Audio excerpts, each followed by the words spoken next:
ಕುಮಾರವ್ಯಾಸನ ಬಗ್ಗೆ ತುಂಬಾ ಜನ ಅನ್ಕೊಳ್ತಾರೆ ಈಗಾಗ್ಲೇ ಬೇಕಾದಷ್ಟು ಕೆಲಸ ಆಗಿದೆ. ಕುಮಾರವ್ಯಾಸನ ಬಗ್ಗೆ ಹಾಗಾದ್ರೆ ಇನ್ನೇನ್ ಕೆಲಸ ಮಾಡೋ ಅಗತ್ಯವೇ ಇಲ್ವೇ? ಕುಮಾರವ್ಯಾಸನ ನಿಜವಾದ ಹೆಸರೇನು? ನಾರಣಪ್ಪ. ಅವನೂರು ಯಾವುದು? ಸರಿ, ಅವನೂರು ಕೋಳಿವಾಡ ಅಂತಾನೆ ಎಲ್ಲ ಬರ್ಕೊಂಡು ಬಂದಿದ್ದಾರೆ. ಅವನ ಹೆಸರು ನಾರಣಪ್ಪ ಅಂತ ಬರ್ಕೊಂಡು ಬಂದಿದ್ದಾರೆ. ಇದಕ್ಕೆ ಆಧಾರ ಎಲ್ಲಿದೆ? ಕುಮಾರವ್ಯಾಸ ಭಾರತದಲ್ಲಿ ಎಲ್ಲಾದ್ರೂ ಅವನ ಹೆಸರು ನಾರಣಪ್ಪ ಅಂತ ಇದೆಯಾ? ಅವನೂರು ಕೋಳಿವಾಡ ಅಂತ ಇದೆಯಾ? ಇದೊಂದು ಕಟ್ಟುಕತೆ, ಯಾವ ಆಧಾರವೂ ಇಲ್ಲ. ಸುಮಾರು 100 ವರ್ಷದಿಂದ ಇದೇ ಕಥೆಯನ್ನ ಎಲ್ಲರೂ ಬರ್ಕೊಂಡು ಬಂದಿದ್ದಾರೆ. ಅವನೂರು ಕೋಳಿವಾಡ ಅಂತ ಅಲ್ಲಿ ಒಬ್ಬ ಶಾನುಭೋಗರ ಮನೆ ತಂದವರು ಈಗಲೂ ಇದ್ದಾರೆ. ಅವ್ರು ಕುಮಾರವ್ಯಾಸನ ವಂಶಸ್ಥರು ಅಂತ ಹೇಳ್ಕೊಂಡು ಬಂದಿದ್ದಾರೆ.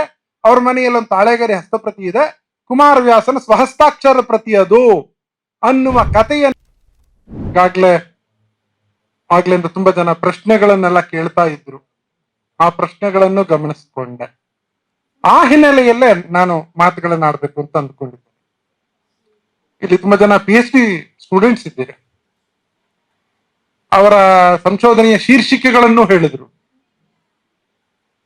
PhDಗೋಸ್ಕರ ಸಂಶೋಧನೆ ಮಾಡುವುದು ಅದು ಒಂದು ಶಿಸ್ತುಬದ್ಧವಾದಂತಹ ಕೆಲಸ. ರಿಸರ್ಚ್ ಮೆಥಡಾಲಜಿಯನ್ನು ಇಟ್ಟುಕೊಂಡು ಒಂದು ಸೂಕ್ತವಾದ ಟೈಟ್ಲು, ಅದಕ್ಕೆ ಒಂದು 4-5 ಚಾಪ್ಟರ್ ಮಾಡಿಕೊಂಡು ಕಡೆಯಲ್ಲಿ ಸಮಾರೋಪ, ಇದೆಲ್ಲ ನಿಮ್ಮ ಗೈಡ್ಗಳು ಹೇಳಿರ್ತಾರೆ.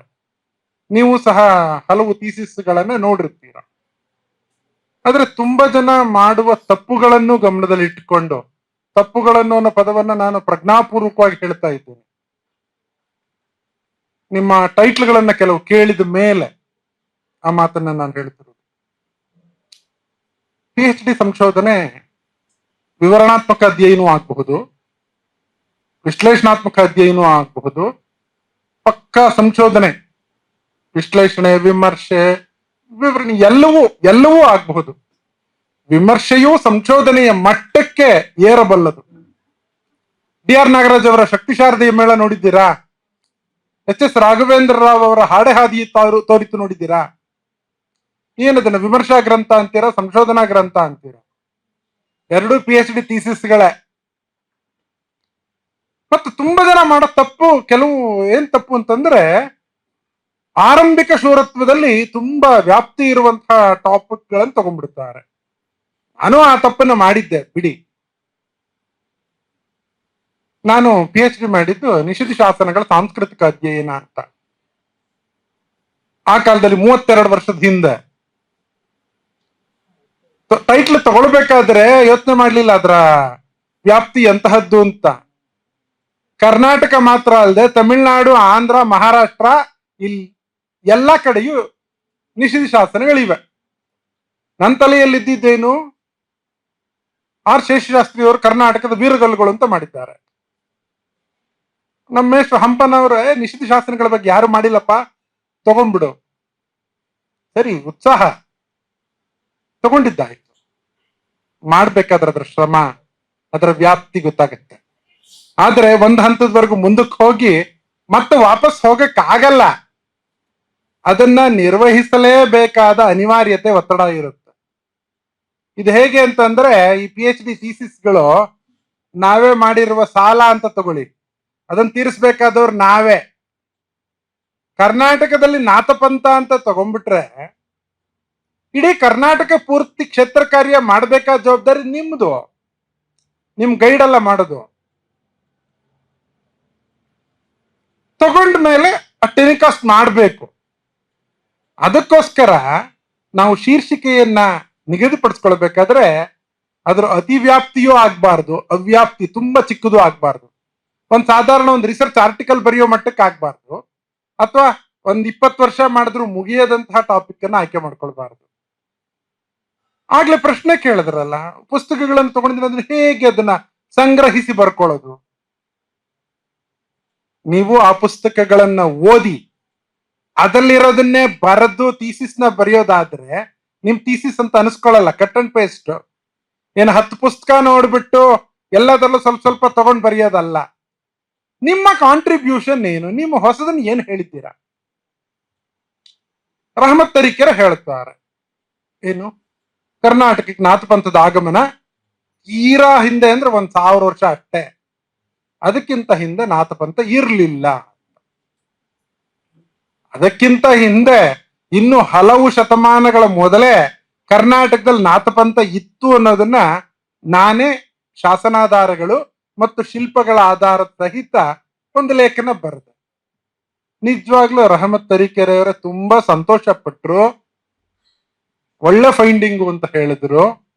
ನೀವು ಒಂದು PhD ಮಾಡ್ಬೇಕಾದ್ರೆ ಹೊಸದನ್ನ ಏನು ನಿಮ್ಮ ಕಾಂಟ್ರಿಬ್ಯೂಷನ್ ಏನು ಆ ಸಬ್ಜೆಕ್ಟ್ಗೆ ಅನ್ನೋದನ್ನ ನೀವು ಯೋಚನೆ ಮಾಡಬೇಕು. ಹೊಸ ವಿಚಾರವನ್ನ ಕೊಟ್ಟರೆ ಮಾತ್ರವೇ ಅದು ನಿಮ್ಮ ಕಾಂಟ್ರಿಬ್ಯೂಷನ್. ಇಲ್ಲದೆ ಹೋದ್ರೆ ಚರ್ವಿತ ಚರ್ವಣ ಆಗ್ತದೆ. ಅದನ್ನ ನಿಮ್ಮ ತಲೆಯಲ್ಲಿ ಚೆನ್ನಾಗಿ ಇಟ್ಕೊಳ್ಳಿ.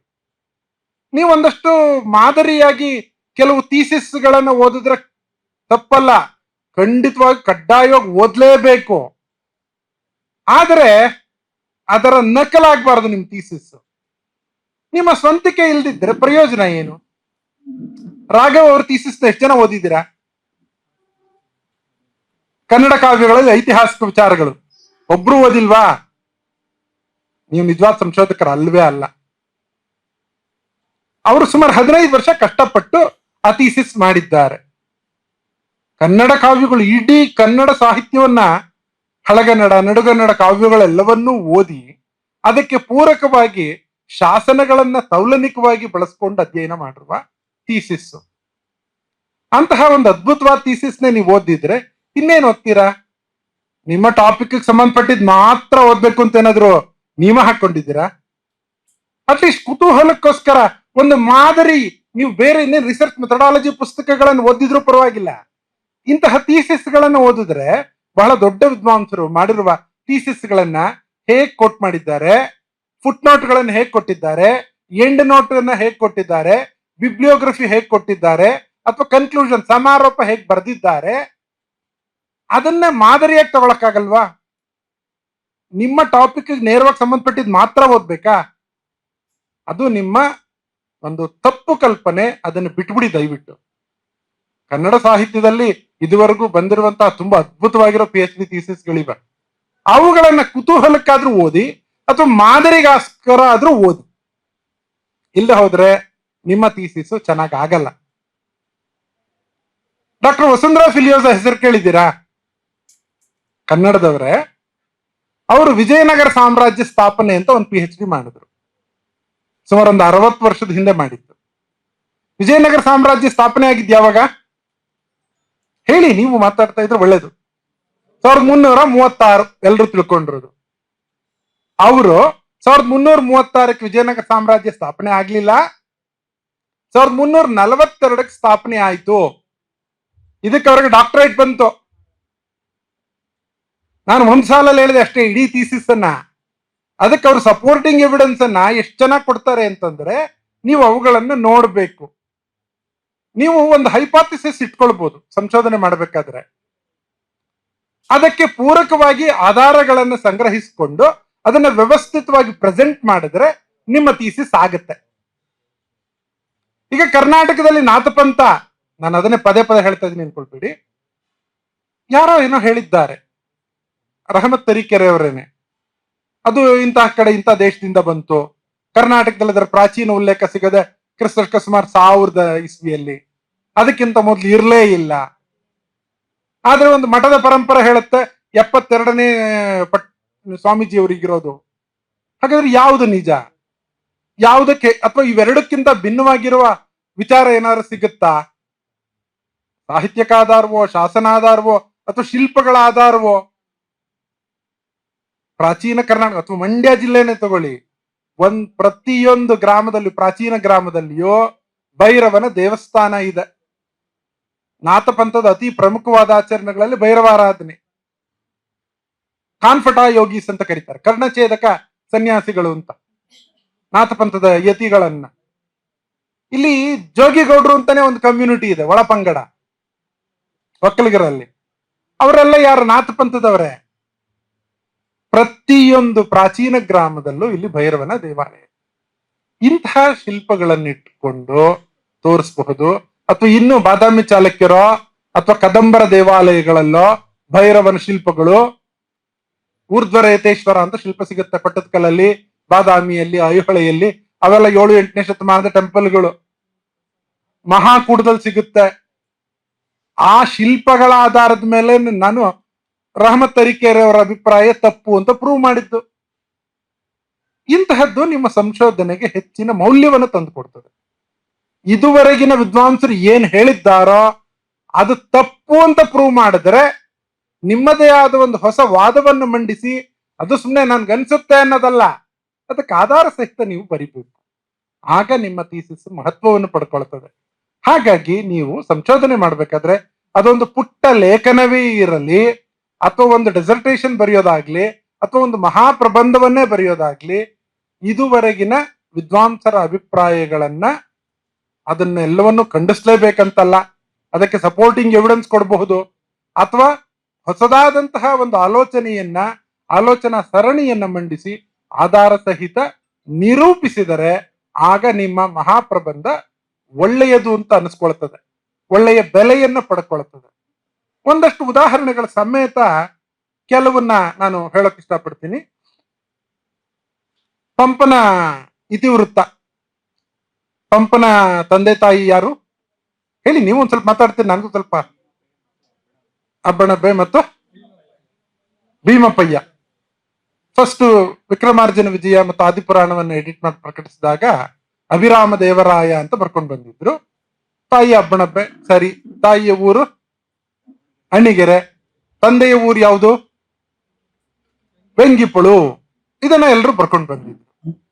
ಆ ನಂತರ ಜಿನವಲ್ಲಭನ ಕುರ್ಕ್ಯಾಲ್ ಶಾಸನ ಸಿಕ್ಕಿದ ಮೇಲೆ ತಂದೆಯ ಹೆಸರು ಅಭಿರಾಮ ದೇವರಾಯ ಅಲ್ಲ, ಭೀಮಪ್ಪಯ್ಯ ಅಂತ, ಮತ್ತು ಅವನ ತಂದೆಯ ಊರು ವೆಂಗಿಪೊಳು ಅಲ್ಲ, ವಂಗಿಪರ್ರ ಅಂತ ಹೇಳಿ ವಿದ್ವಾಂಸರು ಬರ್ಕೊಂಡು ಬಂದ್ರು. ವಾಸ್ತವವಾಗಿ ಇದು ಸಹ ತಪ್ಪೆ. ಅದ್ ಯಾಕೆ ಆ ವಿದ್ವಾಂಸರು ಅಂತಹ ತಪ್ಪುಗಳನ್ನ ಮಾಡಿದ್ರೋ ಗೊತ್ತಾಗ್ಲಿಲ್ಲ. ಆ ಶಾಸನದ 1-2 ಸಾಲನ್ನು ಓದ್ತೀನಿ.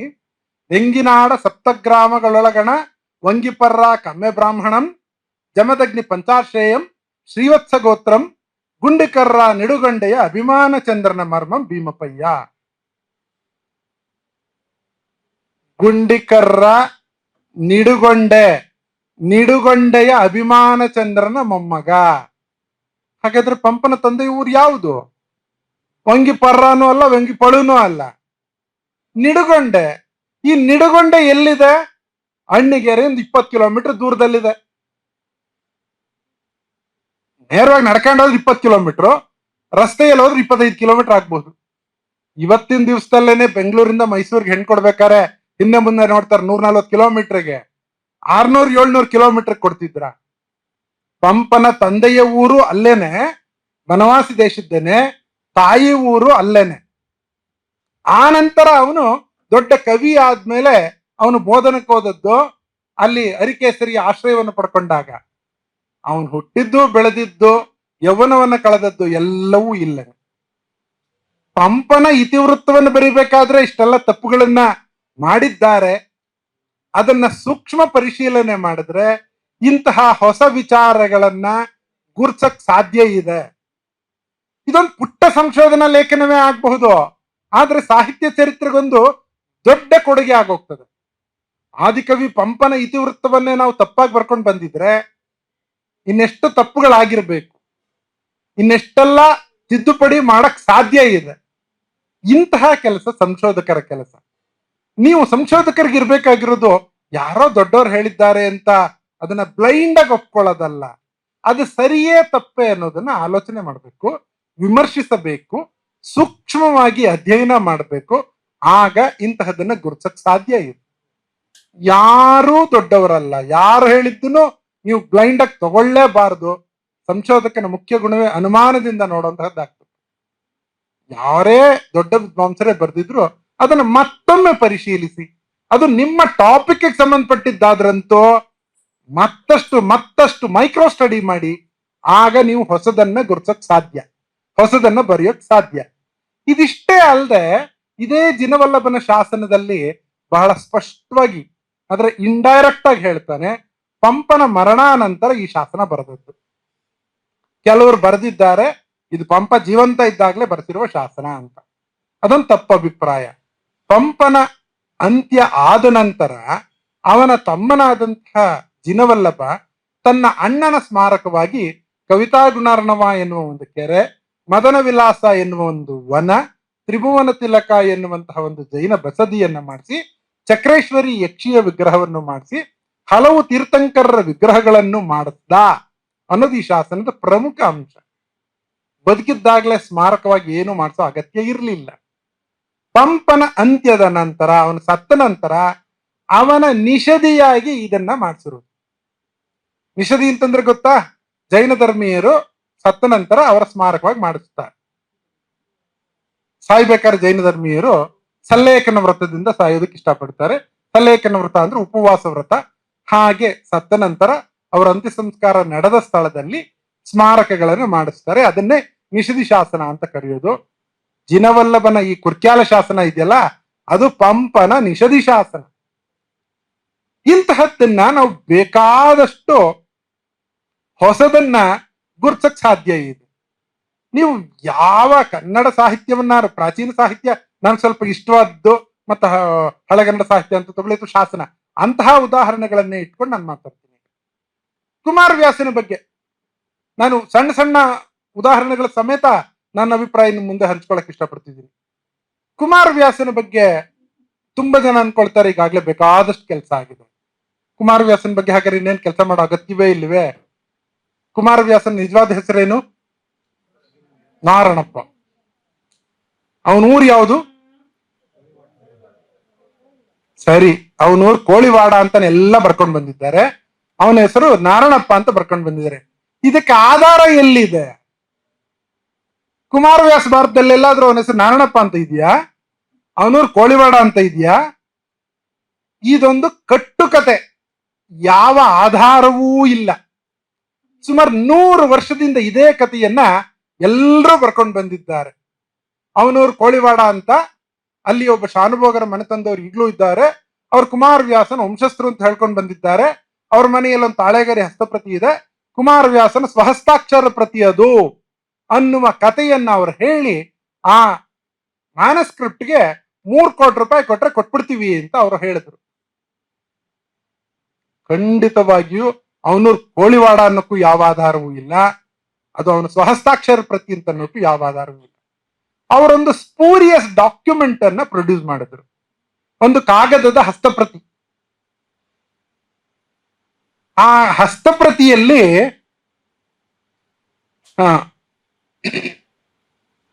ಕುಮಾರವ್ಯಾಸನ ವಂಶದ ಮೂಲ ಪುರುಷನಾದ ಚಿನ್ನದ ಕೈ ಮಾಧವರಸ ಅಂತ ಇದ್ದ.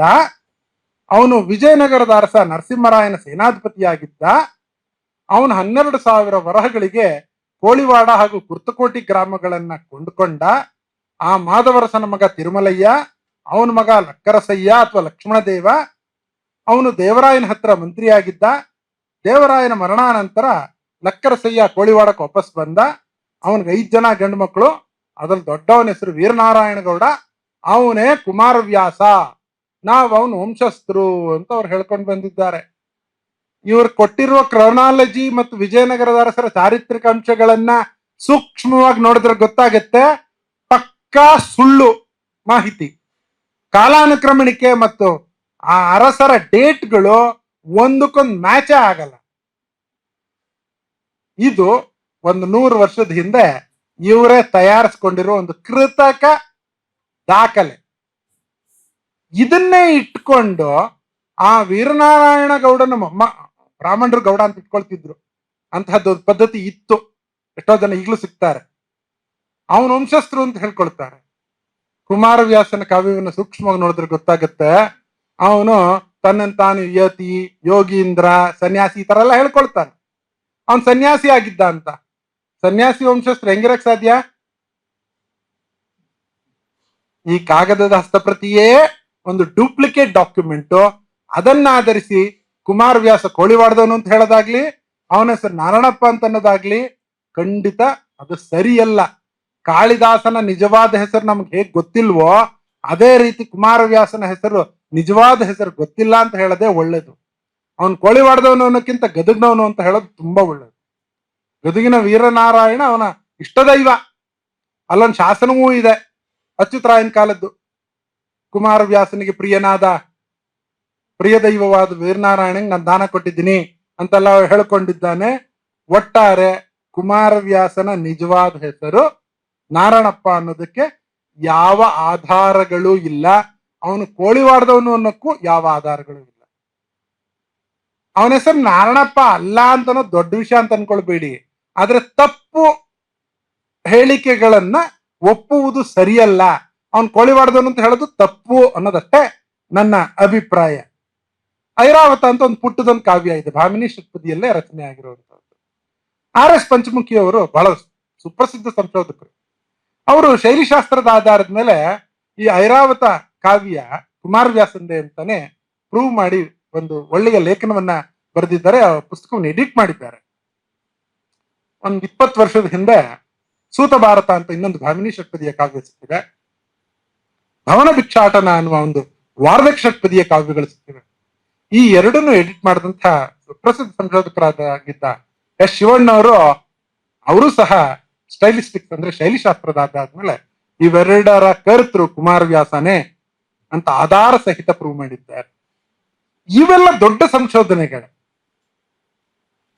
ಮತ್ತು ಕುಮಾರವ್ಯಾಸ ಭಾರತದ ಶಾಸ್ತ್ರೀಯ ಸಂಶೋಧನೆ ಇದುವರೆಗೂ ಆಗಿಲ್ಲ. ಅದರ ಗ್ರಂಥ ಸಂಪಾದನೆ ರಾಘವ್ ಅವರು ಸಾಹಸ ಭೀಮ ವಿಜಯವನ್ನು ಅಷ್ಟು ಅದ್ಭುತವಾಗಿ ಮಾಡಿದ್ದಾರೆ, ಎಡಿಟ್ ಮಾಡಿದ್ದಾರೆ.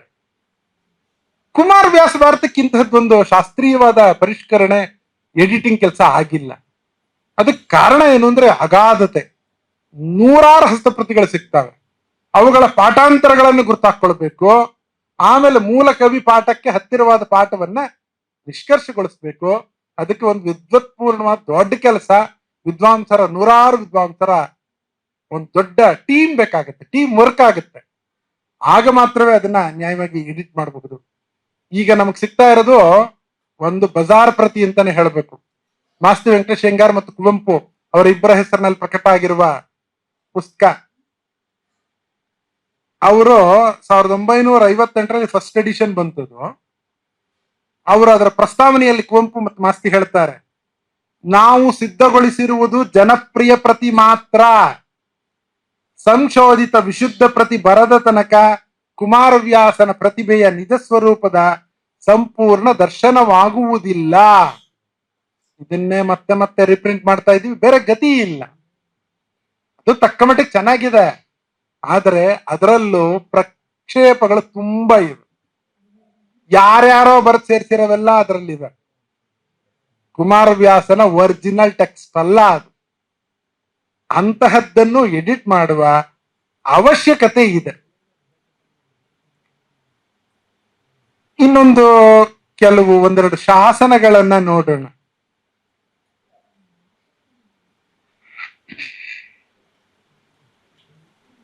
ನೀವು ಸರಿಯಾದ ರೀತಿಯಲ್ಲಿ ಸಂಶೋಧನೆ ಮಾಡಿದ್ರೆ, PhD ಗೋಸ್ಕರ ಕರೆಕ್ಟ್ ಆಗಿ ವರ್ಕ್ ಮಾಡಿದ್ರೆ, ಇನ್ನೊಂದು 25-30 ವರ್ಷ ನಿಮ್ ಸಂಶೋಧನಾ ಲೇಖನಗಳನ್ನು ಬರೆಯಕ್ಕೆ ಕೊರತೆನೇ ಆಗಲ್ಲ. ಬೈ ಪ್ರಾಡಕ್ಟ್ಗಳು ಇರ್ತಾವೆ. ನೀವು ಥೀಸಿಸ್ಗೆ ಪೂರ್ತಿ ಬಳಸ್ಕೊಂಡ್ರಲ್ಲ, ಬಳಸ್ಕೊಳ್ಳದೆ ಬಿಟ್ಟಿರೋಂತಹವು 100 ಲೇಖನ ಬರಿಬಹುದು. ನೀವು ಸರ್ವಿಸ್ ಇಂದ ರಿಟೈರ್ ಆಗೋ ತನಕ ಅಥವಾ ನೀವು ಬರೆಯೋದನ್ನ ನಿಲ್ಸೋ ತನಕ.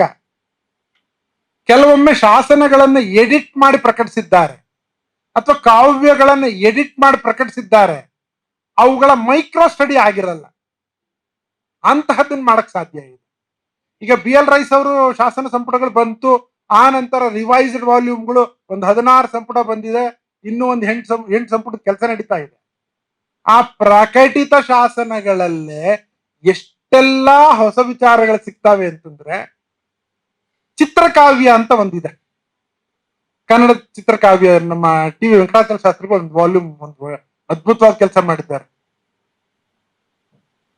ಶಾಸನಗಳಲ್ಲಿ ಚಿತ್ರಕಾವ್ಯ ಇದೆ, ಶಾಸನಗಳಲ್ಲಿ ಚಿತ್ರಕಾವ್ಯ. ಇತ್ತೀಚೆಗೆ ಬಂದಳಿಕೆಯ ಒಂದು ಜೈನ ಬಸದಿಯಲ್ಲಿ ಚಿತ್ರಕಾವ್ಯ ಶಾಸನಗಳು ಸಿಕ್ತು. ಲ್ಯಾಮಿನೇಷನ್ ಮಾಡ್ಕೊಂಡು ತಗೊಂಡ್ ಬಂದೆ. ಕಲ್ಪಿಸ್ಕೊಳಕ್ಕೂ ಆಗಲ್ಲ ಎಷ್ಟು ಆ ಶಾಸನ ಕವಿ ಎಂತಹ ಮಹಾಪಂಡಿತ ಅಂತಂದ್ರೆ, 4 ಸಾಲುಗಳ ಶಾರ್ದೂಲ ವಿಕ್ರೀಡಿತ ಕಾವ್ಯ. ಆ ಶಾಸನ ಪದ್ಯ ಮೇಲಿಂದ ಒಂದ್ ಸಾಲು ಬರುತ್ತೆ, ಮಧ್ಯದಲ್ಲಿ ಒಂದು ಅಕ್ಷರ ಬರುತ್ತೆ, ನಂತರ ಈ ಮೂಲೆಯಿಂದ ಹಿಂಗ್ ಕೆಳಗಡೆಗೆ ಬರುತ್ತೆ, ಮಧ್ಯದಲ್ಲಿ ಅದೇ ಅಕ್ಷರ ಬರಂಗ್ ಮಾಡಿದ್ದಾನೆ. ಆ ನಂತರ ಈ ಕಡೆಯಿಂದ ಇಲ್ಲಿಗೆ ಬರುತ್ತೆ, ಮಧ್ಯದ ಅಕ್ಷರ ಅದೇನೆ. ನಂತರ ವೃತ್ತಾಕಾರವಾಗಿ ಇನ್ನೊಂದ್ ಸಾಲು ಬರುತ್ತೆ, ಇಲ್ಲಿಯ ಅಕ್ಷರಗಳೇ ಅದು ಕರೆಕ್ಟ್ ಆಗಿ ಹೊಂದುವಂತೆ ಮಾಡಿದ್ದಾನೆ. ಎಷ್ಟು ಚಮತ್ಕಾರಿಕವಾಗಿ ಮಾಡಿದ್ದಾನೆ ಅಂತಂದ್ರೆ ಕಲ್ಪಿಸ್ಕೊಳಕ್ ಆಗಲ್ಲ. ಚಕ್ರಬಂಧ ಕಾವ್ಯ ಅಥವಾ ಶಕಟಬಂಧ ಅಂತೆಲ್ಲ ಕರಿತೇವೆ ಇದನ್ನ. ಅಂತಹ ಚಿತ್ರಕಾವ್ಯ ಶಾಸನಗಳು ಸಿಗ್ತವೆ 12ನೇ ಶತಮಾನಕ್ಕೂ. ಇದು ಜೊತೆಗೆ ಇನ್ನೊಂದಿದೆ ಚೌಕಬಂಧ. ಮೇಲಿಂದ ಕೆಳಗಡೆ ಬಂದ್ರು ಅದೇ ಪಾಠ, ಎಡದಿಂದ ಬಲಕ್ಕೆ ಬಂದ್ರು ಅದೇ ಪಾಠ, ಬಲದಿಂದ ಎಡಕ್ಕೆ ಬಂದ್ರು ಅದೇ ಪಾಠ, ಕೆಳಗಡೆಯಿಂದ ಮೇಲಕ್ಕೆ ಬಂದ್ರು ಅದೇ ಪಾಠ. ಅನುಲೋಮ ವಿಲೋಮ ಇಂತಹ ಶಾಸನಗಳು ಸಿಗ್ತವೆ. ಇವುಗಳು ಆ ಟೆಕ್ಸ್ಟ್ ಅನ್ನ ನೋಡಿದ್ರೆ ಗೊತ್ತಾಗಲ್ಲ, ಮೂಲ ಶಾಸನವನ್ನ ನೋಡಿದ್ರೆ ಮಾತ್ರ ಆ ಚಕ್ರಬಂಧ ಅಥವಾ ಕುಲಾಲಬಂಧ ಶಕಟಬಂಧ ಆ ಶಾಸನದ ವಿಶೇಷತೆ ಗೊತ್ತಾಗುತ್ತೆ. ಇನ್ನೊಂದು ಅಲ್ಲಿದ್ದೇನೆ, ಇದು ಯಾವ ಮಟ್ಟಕ್ಕೆ ಮಾಡಿದ್ದಾನೆ ಕವಿ ಅಂತಂದ್ರೆ 3 ಸಾಲು ತಗೊಳ್ತಾನೆ, ಕಡೆಗೆ 4ನೇ ಸಾಲು ಮೇಲಿಂದ ಫಸ್ಟ್ 10ನೇ ಸಾಲಿನ ತಗೊಳ್ತಾನೆ, ಆಮೇಲೆ 8ನೇ ಸಾಲಿನ ತಗೊಳ್ಬೇಕು, 6ನೇ ಸಾಲಿನ ತಗೊಳ್ಬೇಕು, 4ನೇ ಸಾಲಿನ ತಗೊಳ್ಬೇಕು, ಕಡೆಯ ಅಕ್ಷರ ಸೆಂಟ್ರದು. ಕವಿಗಳು, ಶಾಸನ ಕವಿಗಳು ತಮ್ಮ ಪಾಂಡಿತ್ಯ ಪ್ರದರ್ಶನಕ್ಕೋಸ್ಕರ ಇಂತಹ ಅದ್ಭುತವಾದ ಬೇಕಾದಷ್ಟು ಮಾಡಿದ್ದಾರೆ. ಇಷ್ಟೆಲ್ಲ ಆಗಿ ಮದ್ದೂರ್ನಲ್ಲೂ ಅಂತಹದ್ದು ಒಂದು ಶಾಸನ ಸಿಕ್ಬಿಡ್ತು. ಮದ್ದೂರ್ನಲ್ಲಿ ನರಸಿಂಹಸ್ವಾಮಿ ಟೆಂಪಲ್ ಇದೆ. ಆ ನರಸಿಂಹಸ್ವಾಮಿ ಟೆಂಪಲ್ನ ಬಾಗಿಲ ಹತ್ತಿರದಲ್ಲಿ ಒಂದು ಶಾಸನ, ಚಕ್ರಬಂಧ ಶಾಸನ ಕಾವ್ಯ. ಇಂತಹ ಚಮತ್ಕಾರಿತ ಪದ್ಯಗಳನ್ನು ಶಾಸನಗಳಲ್ಲೂ ಗುರುತಿಸಬಹುದು. ಕೇವಲ ಕಾವ್ಯಗಳಲ್ಲಿ ಮಾತ್ರ ಅಲ್ಲದೆ ಶಾಸನಗಳಲ್ಲೂ ಗುರುತಿಸಬಹುದು. ಅದ್ಭುತವಾಗಿ ಇದೊಂದು ಸಂಸ್ಕೃತ ಶ್ಲೋಕ, ಚಿತ್ರಕಾವ್ಯ. ಇಂತಹದ್ದನ್ನ ನೀವು ಬೇಕಾದಷ್ಟು ಗುರುತಿಸಕ್ ಸಾಧ್ಯ ಇದೆ. ಬೇಕಾದಷ್ಟು ಅಂತಂದ್ರೆ ಅಷ್ಟಿಷ್ಟಲ್ಲ. ನಾವು ಕನ್ನಡದ ಪ್ರಾಚೀನ ತ್ರಿಪದಿ ಛಂದಸ್ಸಿನ ಪದ್ಯಕ್ಕೆ ಬಾದಾಮಿ ಕಪ್ಪೆ ಅರಬಟ್ಟನ್ ಶಾಸನವನ್ನ ಹೇಳ್ತೇವೆ. ಅದಕ್ಕಿಂತ ಹಿಂದೆ ಇರ್ಲಿಲ್ವಾ ತ್ರಿಪದಿ ಛಂದಸ್ಸಿನ ಶಾಸನಗಳು? ಖಂಡಿತ ಇತ್ತು. ನಾವು ಸಾಧುಗೆ ಸಾಧು ಅದೊಂದು ಹೇಳ್ತೀವಲ್ಲ, ಅದಲ್ಲದೆ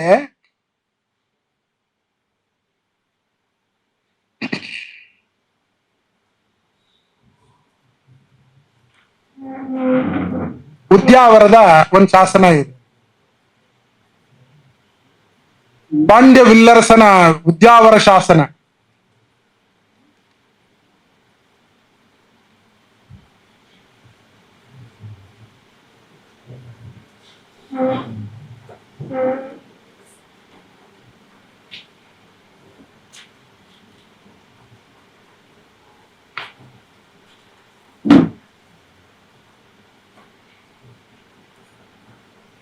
ಆ ಪಾಂಡ್ಯ ವಿಲ್ಲರಸನ ಉದ್ಯಾವರ ಶಾಸನ,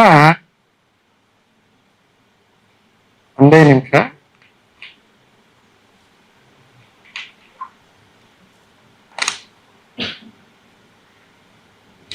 ಸ್ವಸ್ತಿ ಶ್ರೀ ಪಾಂಡ್ಯ ವಿಲ್ಲರಸರ ಮಗನ್ ದೇವು ಸಾಧು ಪ್ರಿಯನ್ ಅಸಾಧು ಜನ ವರ್ಜಿತನ್ ಶ್ವೇತವಾಹನರ್ ಉದಯಪುರಮಾನ್ ಪೊಗುವಲ್ಲಿ ಎರಿದು ಸ್ವರ್ಗಾಲಯಕ್ಕೇರಿದಾನ್.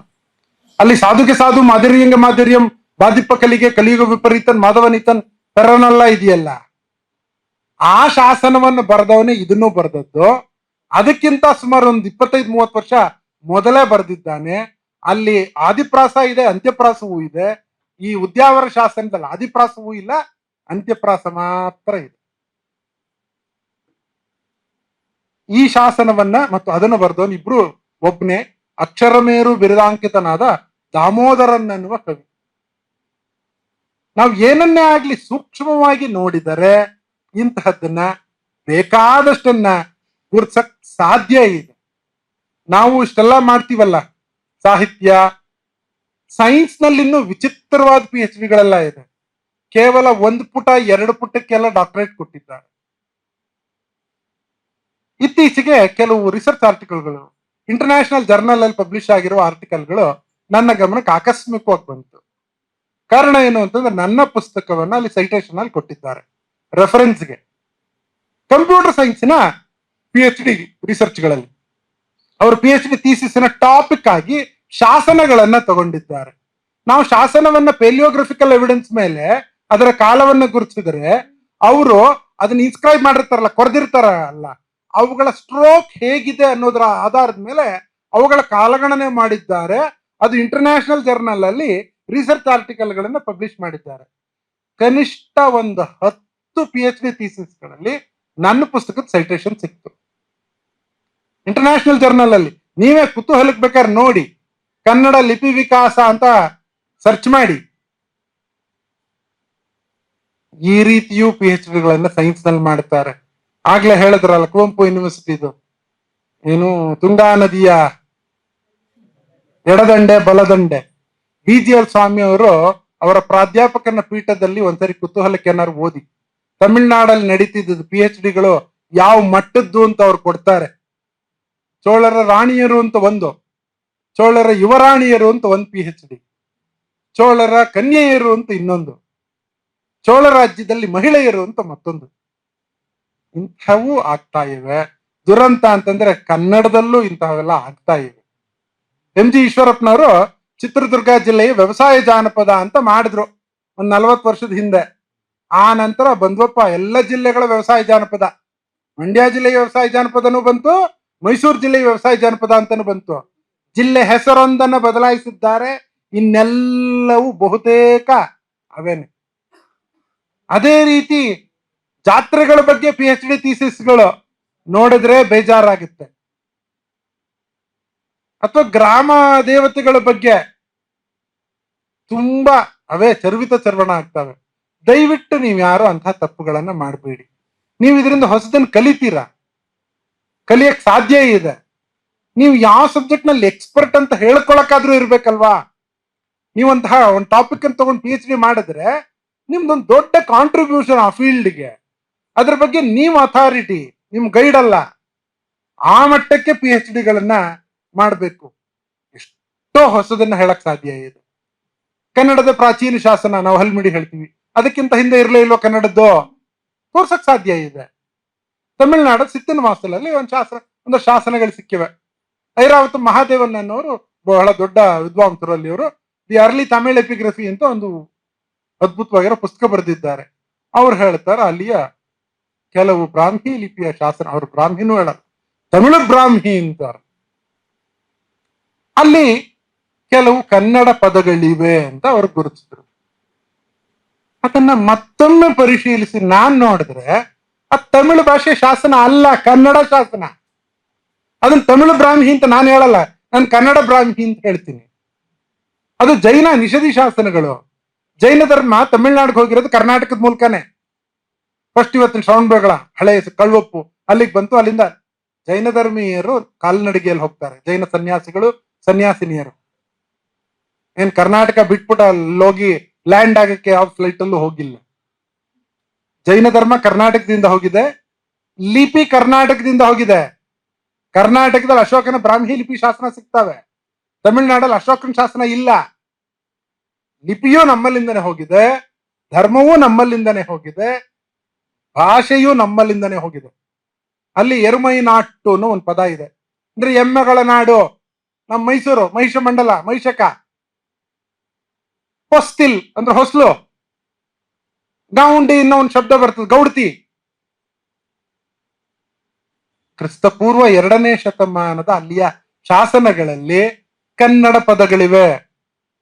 ಆಕಸ್ಮಿಕವಾಗಿ ತಮಿಳು ಇನ್ಫ್ಲೂಯೆನ್ಸ್ ಇರೋ ಒಂದೇ ಒಂದು ಪದ ಇದೆ.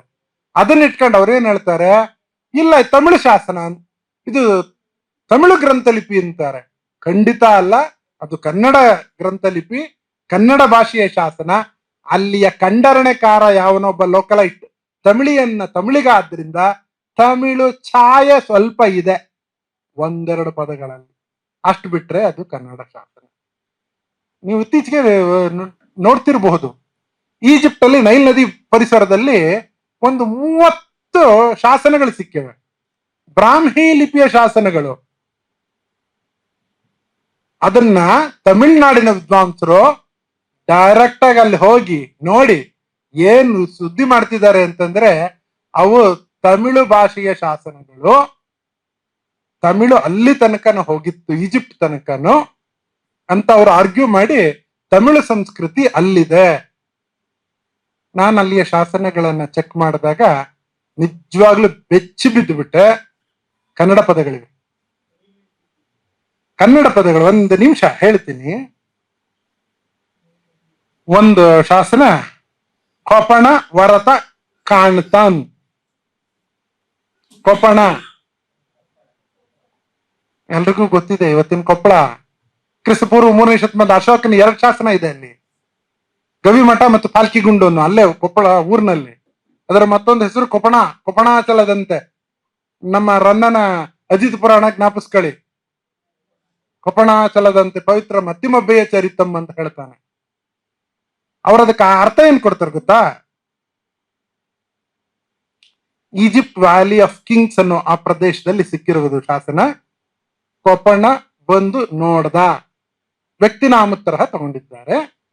ಅದು ತಮಿಳು ಬ್ರಾಹ್ಮಿ ಅಂತಾರೆ. ಕಾಣ್ತಾನೆ, ಕಾಣೋದು ಅನ್ನೋ ನಮ್ಮ ಕನ್ನಡದಲ್ಲಿರೋ ಪದ. ಕೊಪ್ಪಣ ನಮ್ ಕೊಪ್ಪಳವೇ. ಬರ್ತಾನೆ, ವರ್ತಾ ಇದೆ.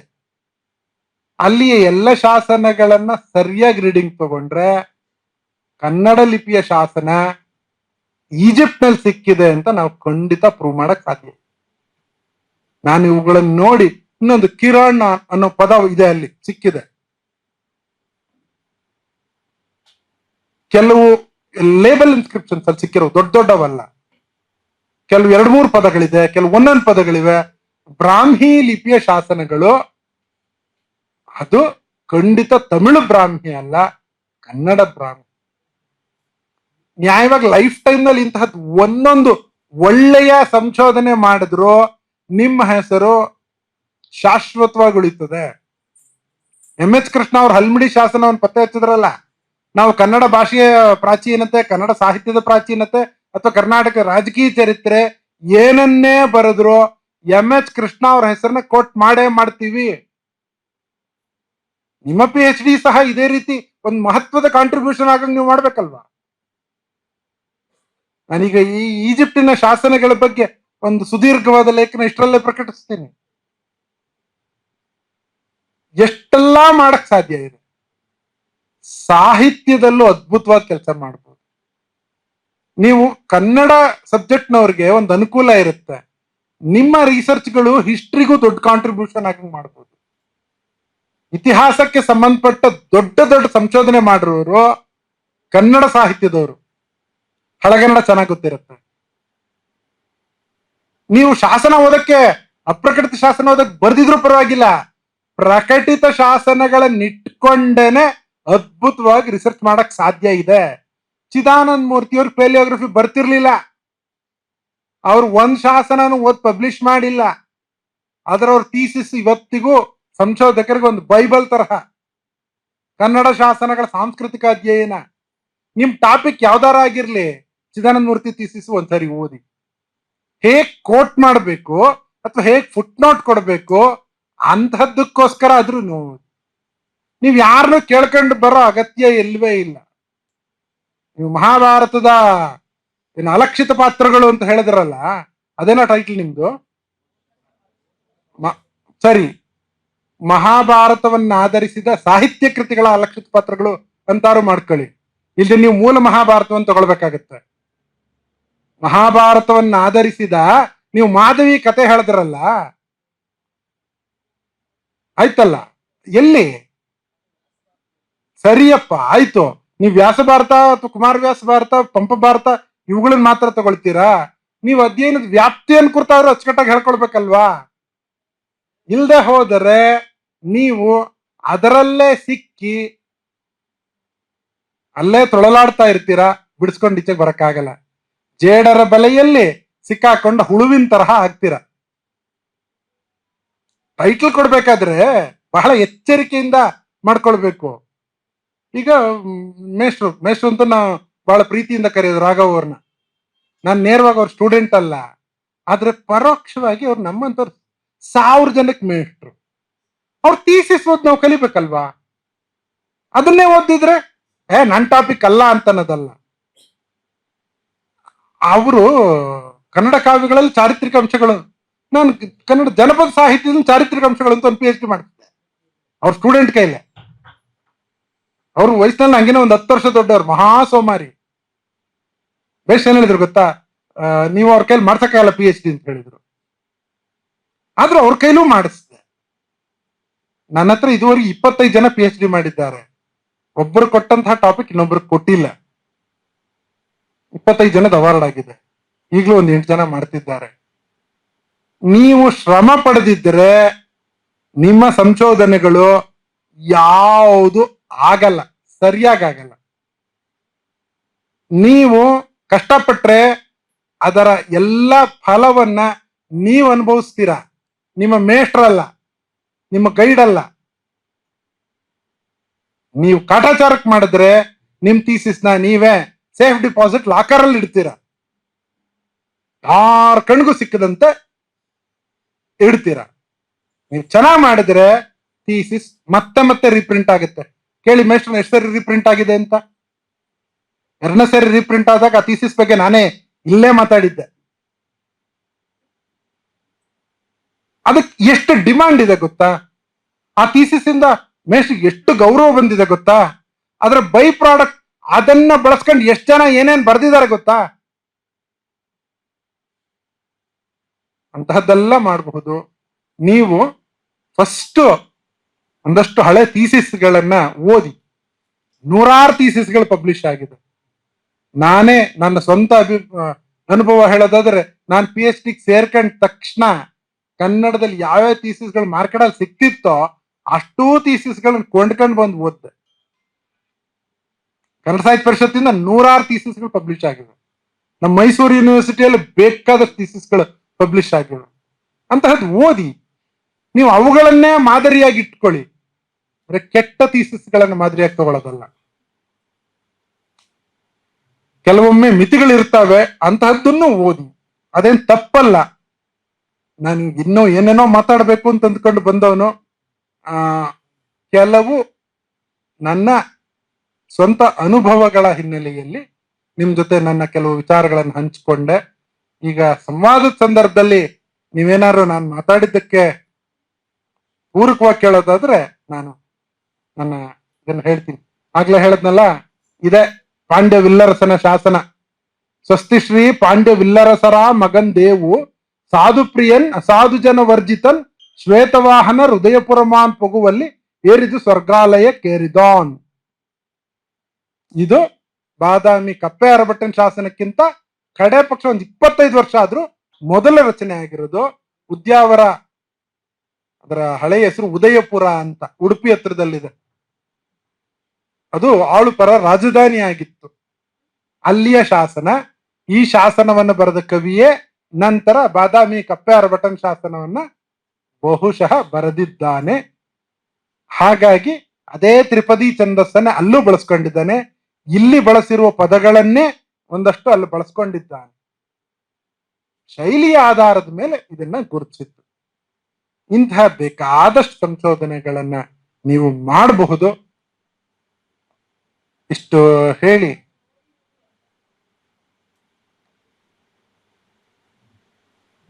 ಸಾಧ್ಯ ಇಲ್ಲ ಅಂತ ನಾನು ಹೇಳ್ತಿಲ್ಲ. ಅಂತಹ ಎಷ್ಟು ಉದಾಹರಣೆ ಸಿಗುತ್ತೆ. ಆದ್ರೆ ಈಗ ನಾನೇನೋ ಬರ್ತಿದ್ದೀನಿ ಅಂತಂದ್ರೆ ಅದೇ ಛಾಯೆಯಲ್ಲಿ ಬೇರೆಯವ್ರು ಬರೆಯೋಕ್ಕೆ ಅದೇ ಪದಗಳನ್ನಂತೂ ಬಳಸ್ಕೊಳ್ಳಲ್ಲ. ಆ ಶೈಲಿಯಲ್ಲಿ ಬರಿಬಹುದು, ತ್ರಿಪದಿ ಛಂದಸ್ನಲ್ಲಿ ಬರಿಬಹುದು. ಆದ್ರೆ ಅದೇ ಪದಗಳನ್ನು ಬರೆ ಕೃತಿ ಚೌರ್ಯ ಅಂತ ಅನಿಸ್ಕೊಂಡ್ಬಿಡ್ತದಲ್ವಾ. ಹಾಗಾಗಿ ಅದೇ ಸೇಮ್ ವರ್ಡಿಂಗ್ಸ್ ಬಳಸಲ್ಲ ಅನ್ನೋದು ನನ್ನ ಅಭಿಪ್ರಾಯ. ನೀವು ಬೇರೆಯವ್ರದ್ದು ಅದಕ್ಕೆ ಎಷ್ಟೋ ಸರಿ ಈ ಕವಿತೆಗಳು ಕೃತಿ ಚೌರ್ಯ ಎಷ್ಟೋ ಸರಿ ಆಗಿವೆ. ಆ ಭಾವವನ್ನು ಕದ್ದಿದ್ದಾರೆ, ಆ ಭಾಷೆಯನ್ನು ಕದ್ದಿದ್ದಾರೆ. ಬರೀ ಶೈಲಿಯನ್ನ ಅನುಕರಣೆ ಮಾಡಿರೋದಷ್ಟೇ ಅಲ್ಲ, ಪೂರ್ತಿ ಕೃತಿ ಚೌರ್ಯ ಮಾಡಿದ್ದಾರೆ. ಹಾಗಾದ್ರೆ ಕೃತಿ ಚೌರ್ಯ ಅಂತ ಅನಿಸ್ಕೊಂಡ್ಬಿಡ್ತದೆ.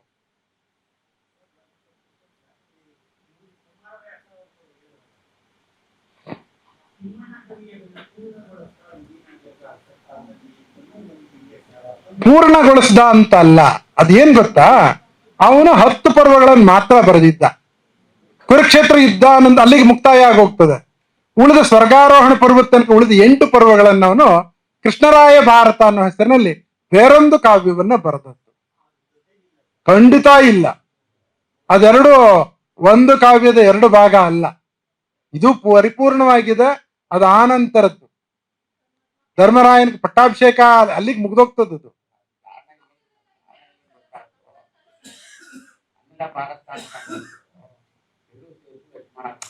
ಅದನ್ನ ಒಂದ್ ಎಡಿಷನ್ ಆ ತರಹನೂ ಬಂದಿದೆ. ಹೌದು ಹೌದು, ಅದನ್ನ ಕೆಲವರು ಆ ರೀತಿ ಮಾಡಿದ್ದಾರೆ. ಒಂದೇ ಇದರಲ್ಲಿ 18 ಪರ್ವಗಳನ್ನು ಸೇರಿಸಿ ಮುದ್ರಣ ಮಾಡಿದ್ದಾರೆ. ಹಾಗಾಗಿ ಅದನ್ನ ಅವನ ಅರ್ಧಂಬರ್ಧ ಬರೆದಿದ್ದ ಇದನ್ನು ಅಂತ ಅನ್ಕೊಳ್ಳೋ ಅಗತ್ಯ ಇಲ್ಲ. ಜನಸಾಮಾನ್ಯರು ಅದು ತಪ್ಪು ತಿಳುವಳಿಕೆ.